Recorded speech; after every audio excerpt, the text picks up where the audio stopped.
Welcome to another OCD Recovery Instagram Live. I'm going to be talking a bit today about how OCD locks. What happens in this locking sensation that we experience in the mind. So basically what happens with OCD is you have... when it locks on in different ways. You might lock on and provide chronic anxiety, perhaps in relation to a future health scenario. So you may be thinking, what if I get cancer? What if I get HIV? So inside, it can't take that risk in the brain of 0.00001%. It can't do that. So it will keep chronic anxiety locked on as a defense. As in, keep an eye out for that, watch, you can't take that risk. And then it leaves that locked on in the background, alert, protecting you against the danger, but actually has now become a problem. Then you've got chronic guilt, where it scans for something that you could have done in the past, perhaps, or are thinking, and you feel guilty just for having the presence of those thoughts. But let's take in the instance of false memory or real event type OCD relating to harm or sexual harm, whatever. It locks on and it puts the guilt on, and then it's sort of like it proves you guilty till you prove otherwise. And that tightness can just be in a second like that. And it will just, you will feel that first the thought come in initially, but then the thought may have been stuck for years, so you won't be feeling its presence. It will just be locked on in the background. And then the stomach and all the muscles attached all in with the nervous system holds on and grips tight. You'll feel your stomach tight like that with guilt and anxiety. I can't take that risk without knowing that. If I did that, that's too far. I can't accept that. Not in that instance, not with that one. I can't accept that. And that's what it did for me specifically in relation to OCD, in relation to harm, false memory and real event in the past. It would lock on tight in the stomach, and then it would hold on for years, where it was just a chronic experience of that 24/7. My life, I was living in that sort of cortisol soup, where you're just in that, living your life, part of that. Now, what is misunderstood by the majority of people in relation to OCD is that when it comes to chronic guilt, it doesn't release just by leaving it there usually. In a lot of cases it does. Let's not get that wrong. In a lot of cases it does. But where the individual is really terrified, they think they have genuinely made a mistake in the past that's caused a problem. That is something that they can't forgive themselves for, something that they feel is so bad that they were involved in. It locks on and it stays there.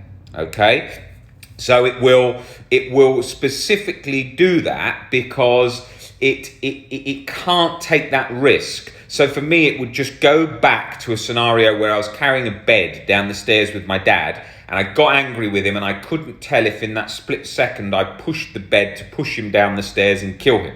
So obviously in my mind that sensation felt so real because OCD will make that sensation feel so real. Although there wasn't any movement there, in my mind, looking back, it felt like yes there was, and there was a deliberate push. And I wanted it, and I wanted to hurt him. So it does that, right? It creates that sensation.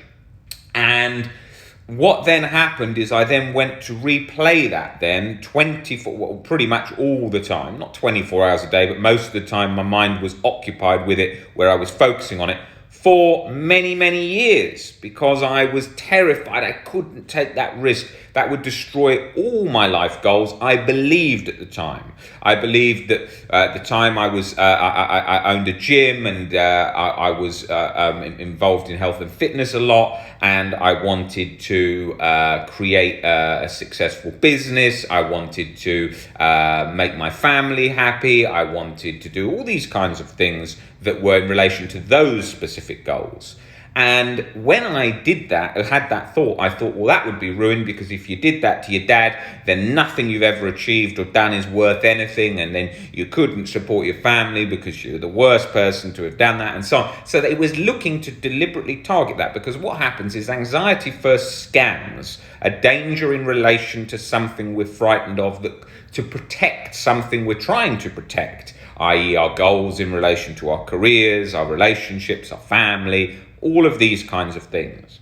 Now, it will look for deliberately the one thing you can't accept. So OCD sufferers often get frustrated. Oh my God, if it had picked anything else, that would be fine. But why did it have to pick that? It had to pick that because that's the thing that you've highlighted with like a red flag to a bull. Do not go near it. That's why it's gone for that. Okay? That is why it has gone for that. So you specifically need to work towards unconditional self-life and other acceptance. So there is nothing in front of it being waved like a flag. That is the key. Now, where thoughts are thoughts and mindfulness and leaving it there and not connecting with it plays a significant part in the OCD recovery journey. It doesn't tend to get under false memory, real event type OCDs or any type of OCDs when it's really locked and the person can't create that distance. So we have to get under it to show the person, hey, you don't have to be terrified. It's okay. Even in this instance, yes. Even in that instance, yes. Even in that most horrible crime you can imagine, yes. Even in that specific crime that you'd be ousted from society, yes. Acceptance isn't agreement. We need to get under it completely. The problem is, what people do is they get so scared of a certain thing that they believe it is gospel. They believe, no, I can never budge on this. This thing is so bad, I will never be able to accept or make peace with it, which is rubbish. It's absolute rubbish, but we've believed it for so long. In the tone of voice that I speak in, often when I'm doing these lives and in a lot of sessions, although I'm always coming from a position of compassion, and what I do for work is trying to change OCD and help people, I have to come with a bit of a tone that's a little bit forceful because there is an element of tough love needed with OCD recovery, as you will hear in the Instagram lives I do. Because I am talking to OCD, not the individual. I am coming at it. I'm breaking down those irrational beliefs as well, those stubborn beliefs, breaking them down and creating change where they've been locked for years. So if you come along really softly and you don't get into that, you don't create the momentum that will make the shifts and change occur. So that's what I do. And that's how you need to be with yourself. You need to speak to yourself the same. You're compassionate, you're behind yourself, but you're motivating yourself, you're shifting beliefs, you're getting behind things, you want to make change, you want to take your life back. That is the aim. None of this putting up with OCD and just sort of lumping it on your back and going about your life for the rest of life. That is not recovery. Far too often you see people talking about recovery where they're having panic attacks all day long and they're like, no, I'm recovered. That is not recovery. You may be on the journey to recovery. You may be a lot better than you were, but recovery is the absence of anxiety, chronic format, not anxiety itself because it's designed to save your life, and the intrusiveness of intrusive thoughts have lost their power. So you can't tell the difference between whether you have OCD or not. And you need to be able to deal with any OCD thought, not just one. You can't say, okay, if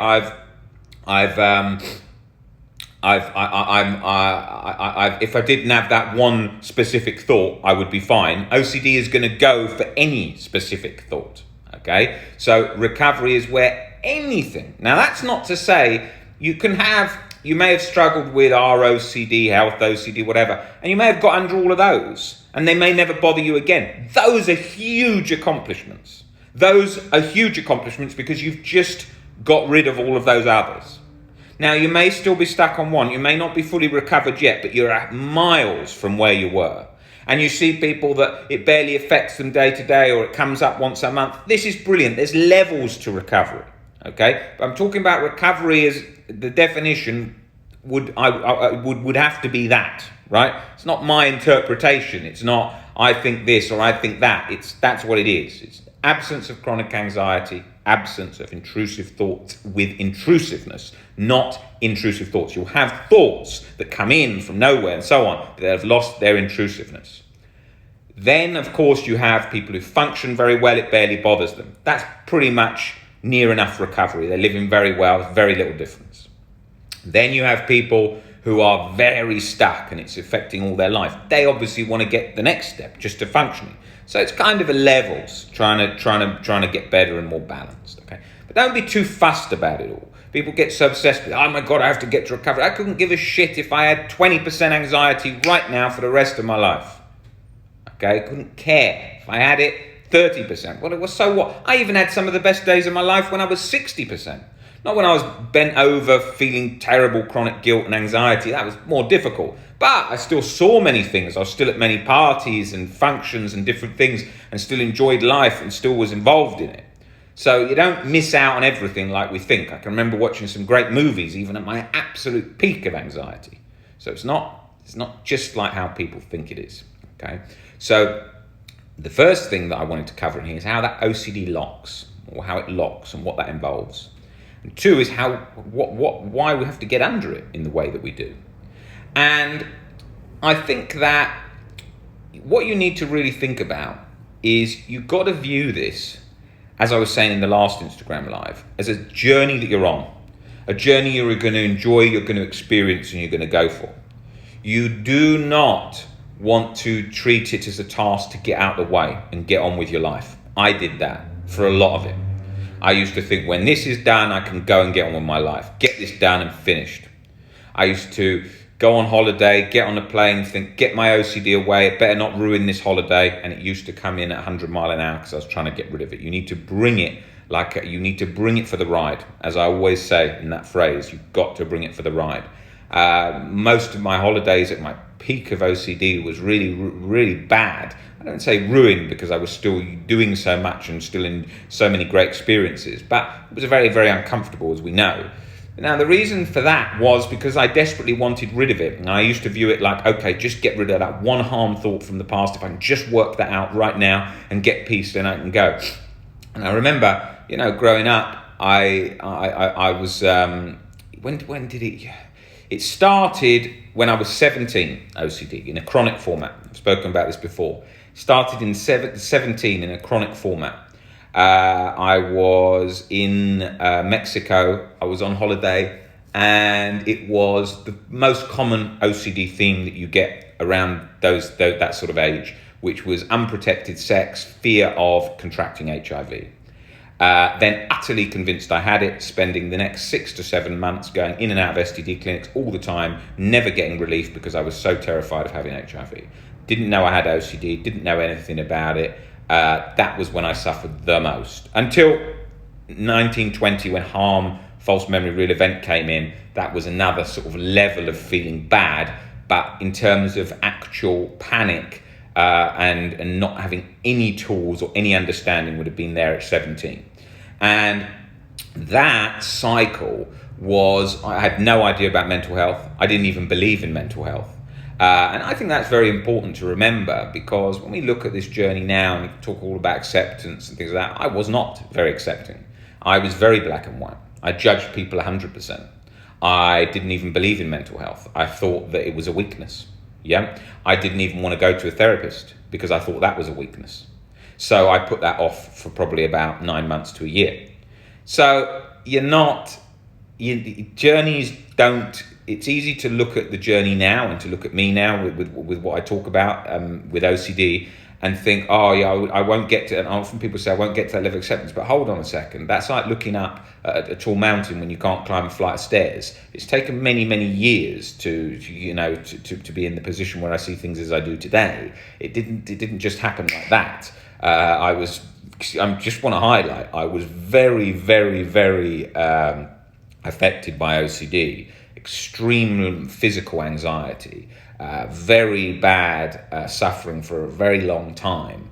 I was also extremely rigid, somebody that was, I was working out a lot during that period. And if I missed one workout, I would beat myself up. I was sort of going to the gym 5 to 6 times a week for years and barely ever missed one workout ever. And if I did, or meal, I was rigid and beat myself up. So you can imagine the extremeness that was then involved in my OCD. It was very much so. Couldn't care. Now looking back, it's like looking back at a completely different person. because of the flexibility that's in my beliefs. If I didn't have, I wouldn't be sitting here being able to do this video. And it's very key to remember that in our journeys, they're not straightforward like we imagine. And all the hurdles that have come along with this journey have been there.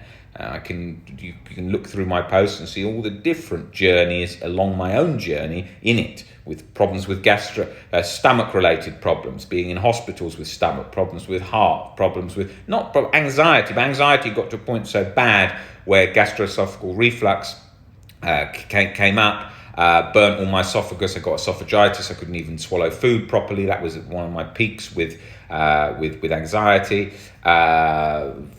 Terrible fatigue, where it's very, very difficult to do anything, where you were lying down most of the day. Incredibly bad back pains. In and out of doctors and hospitals, thinking I had terrible heartbeats, tachycardia all the time, irregular, slow pulse, everything. The vision problems because of anxiety. Skin problems, very bad eczema, every kinds of things that you get in the OCD anxiety journey, that realm of existence that we exist in when we are in that scenario. So you're talking about years and years of this. So it's easy for me to say now, okay, oh yes, this is rational and that's irrational and so on, but I had to see it and believe it. And that's what people don't often realize. You can't just kid the brain and say, okay, you need to believe this because Ellis says this, Albert Ellis says this in the book. You can't do that. Brains don't work like that. You have to really, really show it so it sees it differently and believes it. And we all know that too well. We've all been to countless therapists and read countless books on OCD, and we've taken some great things from these books and taken some great things from these therapists. But what happens is, although we've taken that, we usually haven't got under it, because OCD is incredibly misunderstood. And it's still what I work with every day to change how recovery works and awareness works for it, is that people do not, it is not common knowledge. It is known, but it's not common knowledge that you have to get under OCD at the core, usually, to get under the fears with, like was laid out by Albert Ellis, unconditional self-life acceptance. Exposures are very well known for getting to the core of things, but still there is too much focus on mindfulness and leaving thoughts there as the main approach for OCD recovery, which is a part of it. It's a key part of it. Let's not forget that. It's a key part of it. But we do need to get into the core of the fears, which is what I'm always working to demonstrate and to show why that works. If I didn't do that, I wouldn't be able to get relief. I wouldn't be here in this position now, because it would just keep going back and saying, no, you did do that thing. This was different. And look, here is the key point that I always have to highlight to demonstrate what I'm saying here in this last bit. If you didn't have to get into OCD thoughts at the content and face the fears, there would be no exposures ever used, because exposures are used to target the content. So when people often say content doesn't matter, yes, it doesn't matter in general. They just come up, OCD thoughts, no relation to us whatsoever. Yes, in general, that's why we leave them there, and thoughts are thoughts, and they just ride along with them. However, when they are locked on, sticky, they've gripped for ages, we do need to get into them with exposures to get in at the core. Not always an exposure is necessary, and often an exposure won't get the release, because the irrational beliefs are held, and without a level of unconditional self-life and other acceptance, it doesn't get under it. So we have to do that. Now, we know that's true. Why? Because in life, real events do occur. We could get cancer. We could be involved in a road collision, all these kinds of things. Now, if we only had the tool of thoughts are thoughts, leaving them there, creating distance, mindfulness, and so on, we wouldn't be able to get over those instances that happen in real life. As Korsipski said, God may forgive our sins, but our nervous system won't. It's all right, existing at a time where religion was more prominent. However, that quote stands today very accurately. It demonstrates that our nervous system locks on, doesn't release chronic anxiety and chronic guilt when connected to an event of some sort, which obviously with OCD it does. So for me, if I didn't get under that, or not just for me, for the countless people I work with, you have to get under it because it doesn't release. A good video to watch on that subject is Oliver Vessi's video on this YouTube channel talking about guilt, POCD and HOCD, and about that process. Now, that's not to say that we don't go fighting to try and get under it 100 miles an hour. A large part of it was having an understanding and then leaving it there. So it's a balance. It's a balancing act, learning to put your foot on the gas sometimes, learning to release your foot off the gas at others.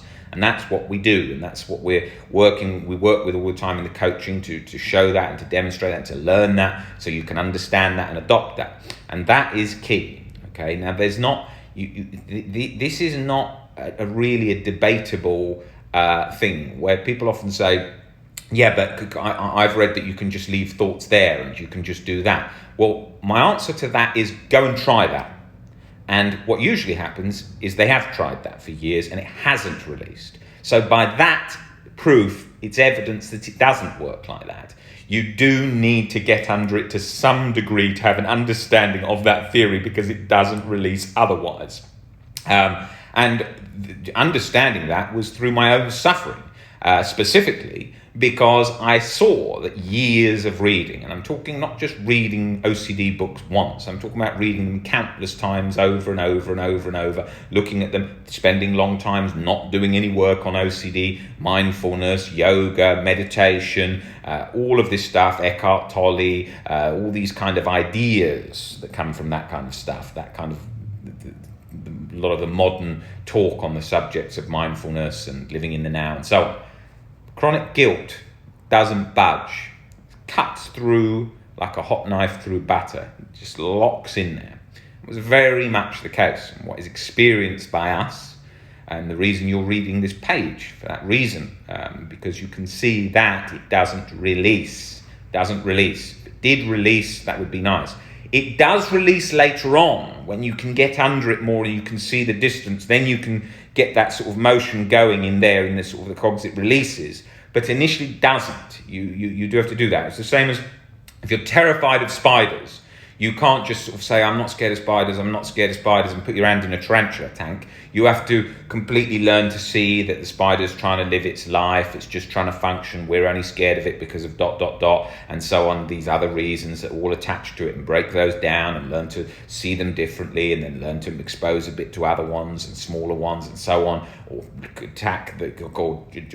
go for the look at the fears that are the irrational fears, really go after those in relation to what if it crawls all over me and I lose control and I can't bear it, and fear of fear, and all of these things, all at the core of OCD and anxiety, various fears that are all attached there, like what Oliver was saying in that POCD and HOCD video. There's a lot of fears attached right in there at the core. We need to look at those and break those down. 2 different things: fear of being judged, fear of being ousted by society, fear of being a bad person, all these kinds of things.